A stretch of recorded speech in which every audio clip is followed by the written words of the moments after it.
The United States is now roughly a decade behind Russia and China in operational hypersonic missile development, and that capability gap matters. Because in any Pacific conflict scenario involving Taiwan, the side with these hypersonic weapons can hold enemy assets at risk from ranges and speeds that the other side simply cannot match. Of a hypersonic weapon system, and it is very concerning. But the US has started throwing billions into developmental programs to catch up. And the first weapon to actually make it to the field was the long-range hypersonic weapon that soldiers call Dark Eagle. One Dark Eagle strike can take out a target that would normally require dozens of cruise missiles or multiple fighter sorties. So you're trading one expensive shot for a guaranteed kill on a high-value installation like a command bunker or air defense headquarters that's too heavily defended for conventional strikes to reach. The launcher itself is a massive 8-axle truck that carries the missile in a canister and can set up or relocate within minutes. So the operational concept is to keep the launchers moving across a wide area to avoid getting targeted by enemy reconnaissance satellites or long-range strike systems. And each battery includes multiple transporter erector launchers, plus a battery operations center, so no single vehicle can fire the weapon by itself. By this point, the Army and Navy had ran successful end-to-end flight tests and have pretty much validated that the weapon could hit targets at intercontinental ranges while maneuvering during the terminal phase to avoid being tracked. The missile uses a boost glide design where a rocket booster accelerates a glide body to around Mach 17, and then the glide body separates and maneuvers unpowered toward the target at ranges over 1,700 miles, which means it can reach from Guam to the Chinese mainland or from a forward position in Europe deep into Russian territory. The warhead leans more towards kinetic impact rather than a massive explosive payload. So if you're looking at a combat scenario where Chinese forces are massing at a port facility, preparing an amphibious assault on Taiwan, and Dark Eagle could launch from a truck-based launcher positioned in the Philippines or Guam, and hit that port with enough kinetic energy to destroy hardened structures and kill everything in the impact zone before Chinese air defenses even knew the missile was coming. Because the glide body's maneuvering flight path makes interception nearly impossible with current technology. While the Army was putting Dark Eagle on trucks, the Navy built their version called Conventional Prompt Strike that fires from ships and submarines instead of the ground. CPS uses the exact same common hypersonic missile as Dark Eagle, but with a cold gas launch system designed specifically for vertical launch from naval platforms. And the Navy successfully tested that cold gas approach in May 2025 to prove the weapon could launch from a Zumwalt-class destroyer or Virginia-class submarine without modifications to the missile itself.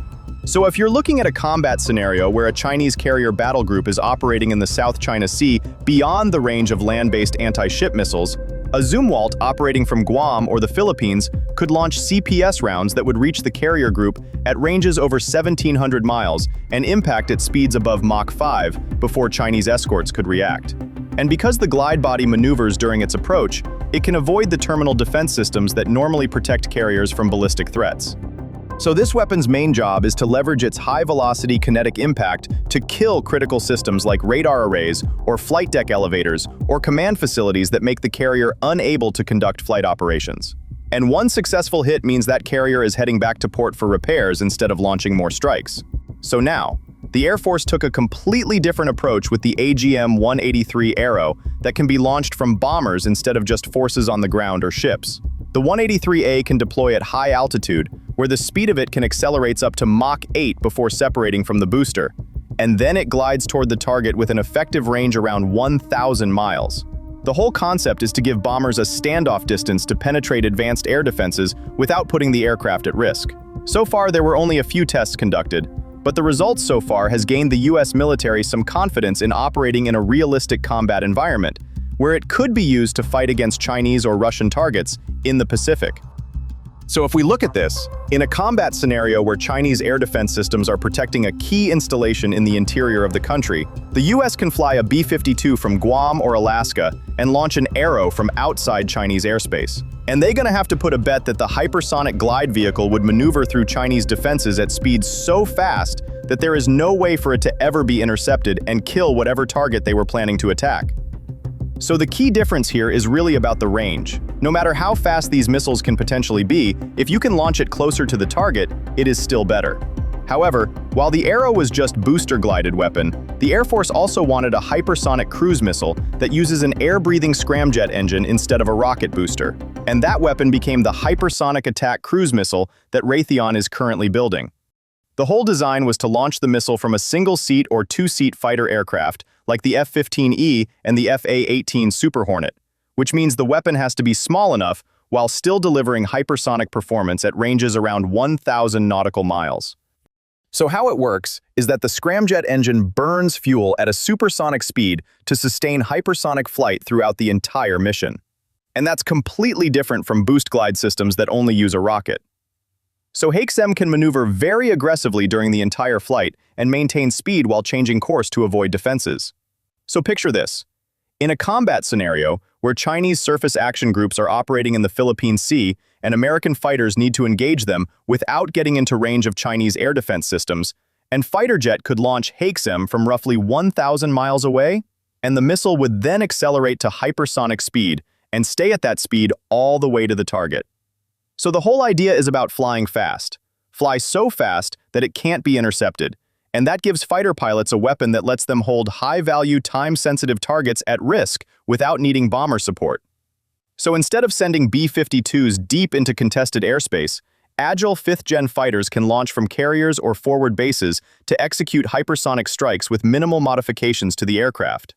And then there's the Navy's Standard Missile 6 Block 1B, which takes a completely different approach by upgrading an existing air defense missile into a hypersonic strike weapon. SM-6 Block 1B is what GAO categorizes as an aeroballistic missile, which means it follows a ballistic trajectory at hypersonic speeds, but without the sustained maneuvering capability. And it extends the multi-mission SM-6 family to include longer-range strike capability that reaches hypersonic speeds during specific portions of its flight. So in a combat scenario where a Navy surface action group needs to engage Chinese air defense sites on artificial islands in the South China Sea, the missile would give destroyers and cruisers the ability to launch conventional warhead strikes from their existing vertical launch cells without waiting for land-based missiles or bomber support. The whole question with Block 1B is whether the Navy actually needs a semi-ballistic hypersonic strike missile when they're already fielding CPS, which offers much better performance in terms of range and maneuverability. But the advantage of Block 1B is that it launches from standard vertical launch cells that already exist on dozens of surface combatants across the fleet, whereas CPS requires massive specialized cells that only fit on Zumwalt destroyers and Virginia submarines. While all those programs were coming from traditional defense primes, the Navy also threw money at a startup called the Castellion to build something called Blackbeard that promises hypersonic performance at a fraction of the cost. So almost nothing is publicly known about Blackbeard's technical design because official announcements don't specify whether it's a boost glide system or an air-breathing scramjet or something else entirely. But the whole concept appears to be giving the Navy a cheaper hypersonic option that can be produced in large quantities rather than treating every shot like a strategic asset. So if Blackbeard actually delivers on the low-cost promise, then in a combat scenario where the Navy needs to saturate Chinese air defenses with enough hypersonic missiles to overwhelm their interceptors, they could fire dozens of Blackbeard rounds from multiple ships and submarines to force Chinese defenses to expend their entire missile inventory trying to stop the incoming strikes. And even if some get intercepted, the sheer volume of hypersonic threats would let a few get through to hit critical targets. And finally, there is the Havoc. It's from another startup called Ursa Major. So they unveiled a design with claims that sound almost too good to be true. Their main pitch was to produce a dramatically cheaper medium-range weapon that uses liquid rocket engine that can alter speed in flight and adapt to fighter planes, bombers, ground-based launchers, vertical launch systems, and potentially even exo-atmospheric applications. But it also reintroduces liquid propellant logistics problems that killed programs like Atlas and Titan in the ICBM world many decades ago. So in a combat scenario, the company's positioning suggests Havoc could be used for targets that don't justify burning through flagship system inventory. So let's say if you're engaging dispersed Chinese forces on artificial islands or hitting logistics nodes in the South China Sea, you could use Havoc as an affordable option for penetration attack without reserving your most capable weapons for lower-value targets. And across all 7 programs, the pattern is clear, which is the United States is throwing money at every possible approach to win the hypersonic weapons race. Because losing means America will no longer be the world's biggest hegemon.